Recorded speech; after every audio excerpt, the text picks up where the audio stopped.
গুরু সেবা। একজন গুরুদেব তার অতি প্রিয়তম এক শিষ্যকে 2 টাকা দিয়ে বলল, বাজার থেকে 4টি রসগোল্লা কিনে নিয়ে আয়।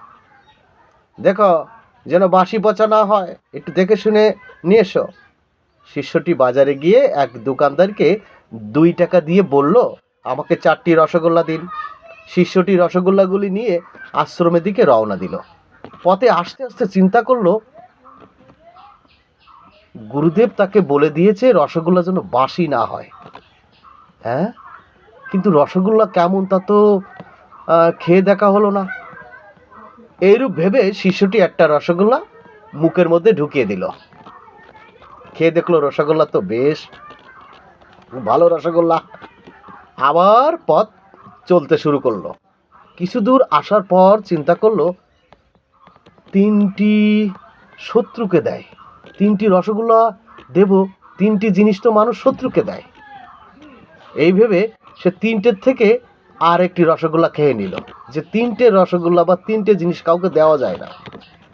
খেয়ে নিয়ে চিন্তা করলো, এখন আমার হাতে 2টো রসগোল্লা রয়েছে, আমি গুরুদেবকে যা দিই গুরুদেব তার অর্ধেক আমাকে দিয়ে দেয়, তাহলে আমার ভাগেরটা আমি খেয়ে নিই। গুরুদেব তো আমি যা দিই তার অর্ধেক দিয়ে দেয়, তার মানে 2টো আছে, এই 2টোর থেকে গুরুদেবকে একটা দিলে গুরুদেব তো আমাকে একটা দিয়ে দেবে, তাহলে আমার ভাগেরটা আমি খেয়েই নিই। এইভাবে আরেকটা রসগোল্লা খেয়ে নিল। শিষ্যটি এইভাবে গুরুদেবের কাছে এসে গুরুদেবকে একটি রসগোল্লা দিল। গুরুদেব দেখে বললেন, এ কি রে, একটা রসগোল্লা কেন? শিষ্যটি বলল, গুরুদেব আমি বিচার করে দেখলাম আপনি একটাই পাবেন। গুরুদেব বললেন, কি রকম শিষ্য, কি রকম? আমি 4টে রসগোল্লা কিনতে দিলাম আর আমি একটা পাবো, কি করে তুই হিসাব করে দেখলি? কেন বল তো আমাকে।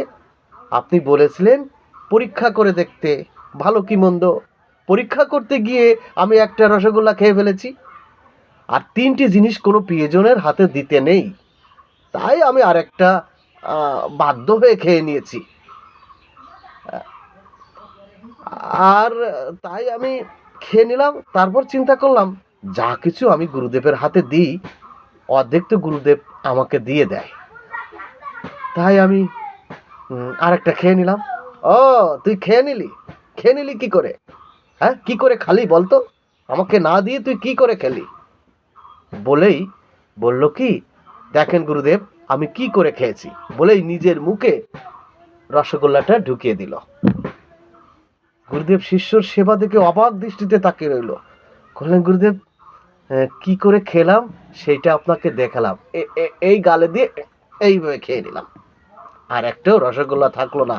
গুরুদেব তো অবাক।